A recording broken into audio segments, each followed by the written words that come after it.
Récemment, j'ai tourné pour l'un des plus grands vendeurs de cuisine de France. Un showroom, plusieurs espaces et certaines contraintes que ce type de prestation peut engendrer qu'il faut absolument anticiper. Dans cette vidéo, je vais vous montrer ma méthode complète pour filmer des espaces intérieurs. Que ce soit un showroom, une cuisine, un appartement pour de l'immobilier, les techniques sont exactement les mêmes. Et je vais aussi vous parler de 3 problèmes que l'on peut rencontrer sur place et que la plupart des vidéastes ignorent avant de se retrouver devant le fait accompli. Et si vous évitez ces 3 erreurs, votre rendu sera beaucoup plus professionnel. On en parle maintenant, let's get it.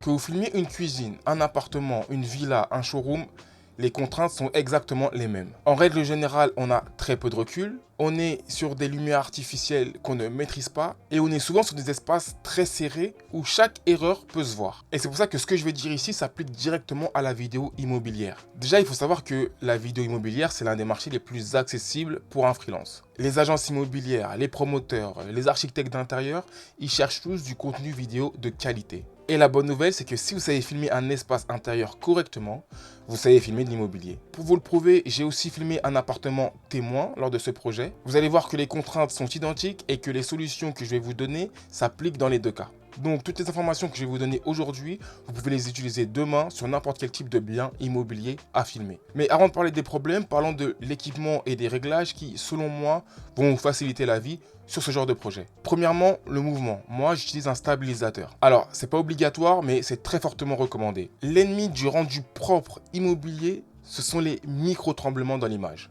Filmer à main levée pour de l'immobilier, ça peut être très compliqué si en post-prod, on n'arrive pas à gérer la stabilisation et le gyro de notre caméra. Par contre, filmer avec un stabilisateur, ça vous rend directement un contenu un peu plus professionnel et premium, avec beaucoup moins de travail en post-prod derrière. Moi, personnellement, j'utilise le DJI RSC2 depuis 6 ans déjà, il est sorti en 2020 et je ne l'ai pas changé depuis. La seule chose que je lui demande, c'est de stabiliser l'image et il le fait bien jusque-là. Le stabilisateur, c'est un confort qui va élever votre rendu final. Ensuite, on va parler de la cadence d'image. Moi, personnellement, je filme toujours en 50 images par seconde. Alors, même logique, c'est pas obligatoire, vous pouvez filmer en 25 images par seconde, mais je le recommande fortement. Filmer en 50 images par seconde, ça vous permet de ralentir votre image en post-production.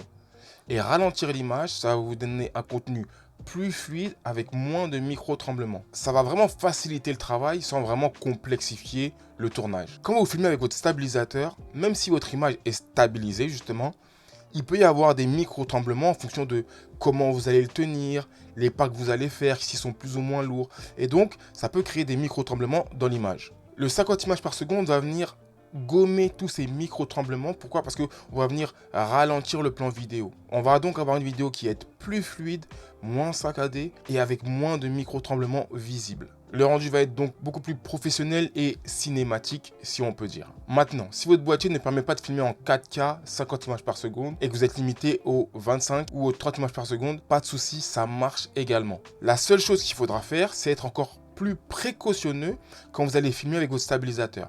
C'est-à-dire que si vous filmez en 25 images par seconde, le stabilisateur, on le tient bien, les mouvements, on les fait lentement, le travelling qu'on va faire, on va vraiment prendre le temps de prendre notre temps, parce que on sait qu'en post-production, on n'aura pas cette latitude pour venir gommer ces micro-tremblements. Donc vraiment, tout se joue lors de la prise de vue, mais c'est tout à fait faisable. C'est juste que le 50 images par seconde, ça vient rajouter en fait un confort additionnel que vous avez en post-prod. Ensuite, au niveau des réglages, on va en parler rapidement. 3 points importants.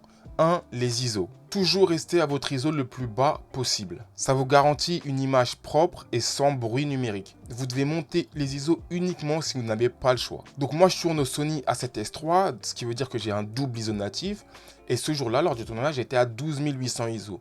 Pourquoi? Parce que j'avais un filtre ND et je pouvais gérer manuellement aussi l'ouverture de mon boîtier. Pour de l'immobilier, il faut privilégier de fermer le diaphragme plutôt que de l'ouvrir. C'est un peu contre ce qu'on se dit à chaque fois, qu'il faut toujours être à f2.8 pour avoir un beau flou d'arrière-plan ou un f1.8.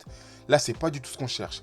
Là, on cherche de la netteté dans notre image. Dans mon cas précis, quand je filme de l'immobilier, je suis toujours à minimum f.4. Ça me permet d'éviter les flous et des fois, je suis même à f5.6 ou bien au-dessus. Le f2.8 ou le f1.8 ou 1.4, on va l'utiliser uniquement pour des situations précises, si vous voulez vraiment mettre en valeur un objet dans une pièce, etc. Mais sinon, on reste toujours à f.4 minimum. Enfin, le log, dans mon cas, je filme en S-Log3. Ça me permet d'avoir une plus grande latitude pour corriger les hautes lumières et les basses lumières en post-prod. Mais soyons honnêtes, c'est pas forcément utile de tourner en S-Log3. Si vous débutez ou si vous ne faites pas un étalonnage avancé, vous pouvez tout à fait filmer en profil de couleur classique, standard ou bien ciné et faire des micro-ajustements après en post-prod. Le plus important, c'est d'avoir une image bien exposée, propre, avec le rendu le plus fidèle possible. Ensuite, comme je vous ai dit, on peut rencontrer beaucoup de problèmes sur ce type de prestation.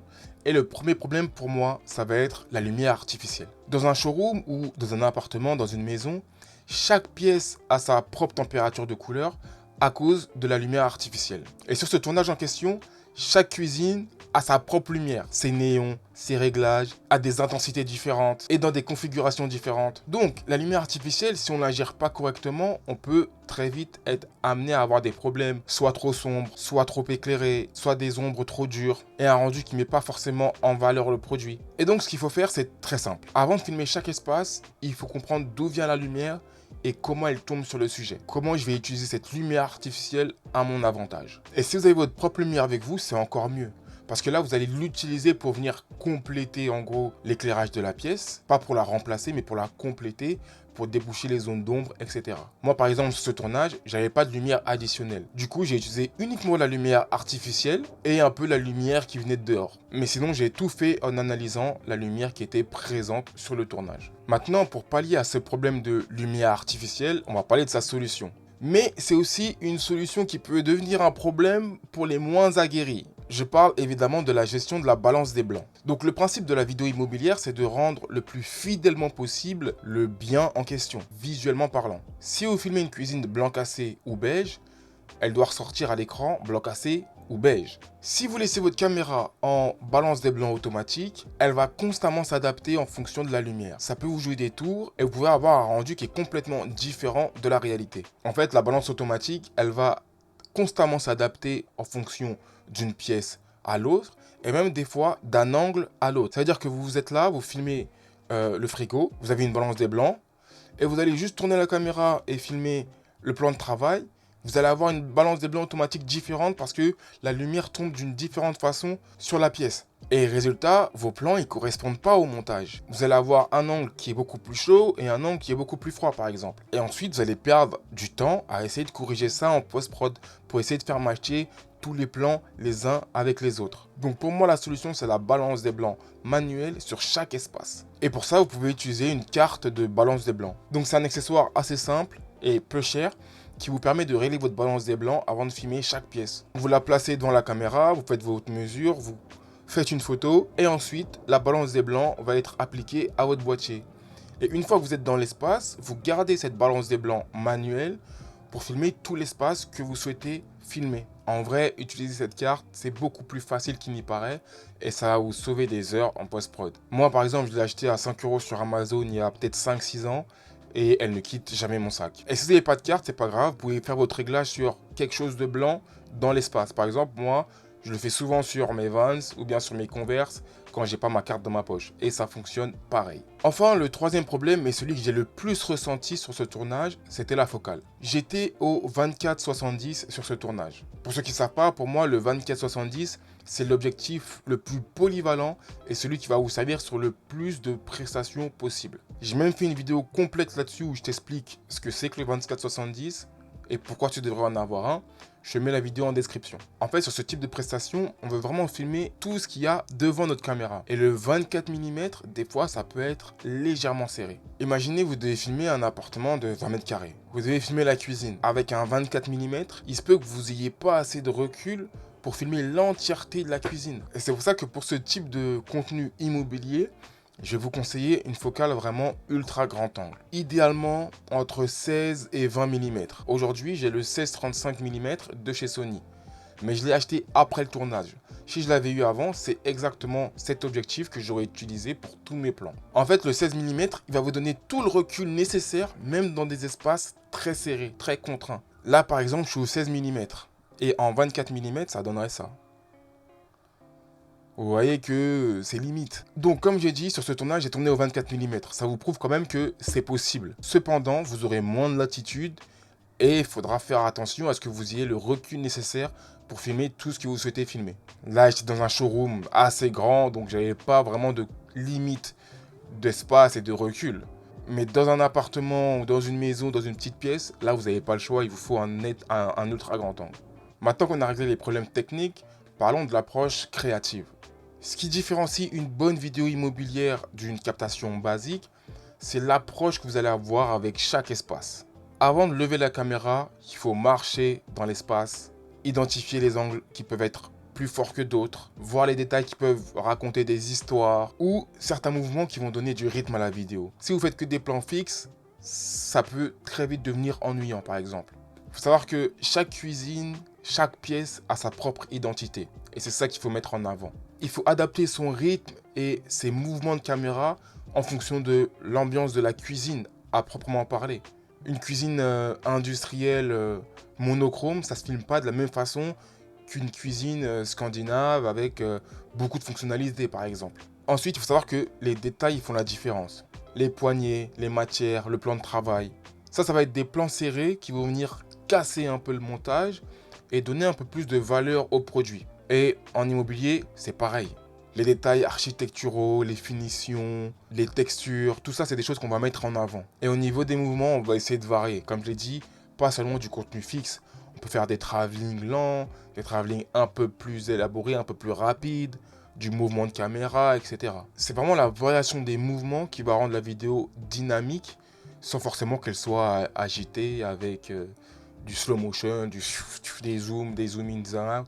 Donc, que vous filmiez une cuisine, un showroom, un appartement pour de l'immobilier, comme je l'ai dit, les règles sont quasiment les mêmes. Un stabilisateur si vous en avez un, du 50 images par seconde si votre caméra le permet, une balance des blancs manuelle, ça c'est non négociable, un objectif ultra grand angle, et ensuite une approche créative selon ce que vous aimez et votre sensibilité. Et donc tous ces éléments combinés vont drastiquement changer la valeur perçue et le rendu final de votre projet. Si vous voulez voir comment j'utilise ces techniques sur différents types de tournages, j'ai fait une vidéo où je filme un restaurant et je vous explique ma méthodologie complète de A à Z. Je vous mets le lien en description. Et comme je le disais au début, la vidéo immobilière, c'est un secteur qui recrute beaucoup de vidéastes freelance et d'indépendants. Et la plupart des professionnels de l'immobilier cherchent exactement ce type de contenu. Simple, classique, professionnel. Si cette vidéo t'a aidé, n'oublie pas de t'abonner, ça m'aide énormément. On se dit à la prochaine et n'oublie pas d'ici là, si tu dors, ta vie dort. Peace.